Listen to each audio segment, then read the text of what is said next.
Welcome to the Rim Break Rodeo. We hope this video helps. You begin by confirming two essentials.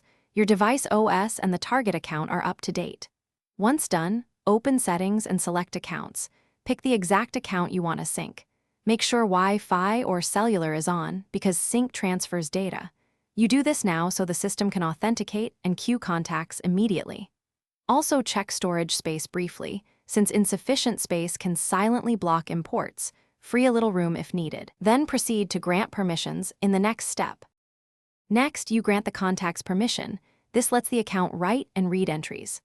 Open the account sync settings and toggle contacts on. Some systems show a sync frequency option, so pick automatic or manual based on preference. If prompted, choose default storage location. Device versus account and understand why. Account storage keeps contacts across devices. Make sure battery saver or data saver is off, since those can pause background sync. Once configured, trigger a manual sync to test the. Finally, verify the import by opening contacts and refreshing the list. You should see new entries appear. If some contacts are missing, check the account filter and storage location, then merge duplicates using the app's cleanup tool. If syncing stalls, try toggling the contacts sync off and on, or remove and re-add the account. This forces a fresh authentication.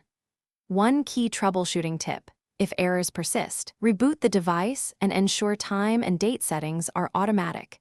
Incorrect time can block secure sync connections. Thanks for watching. Consider subscribing if we helped you.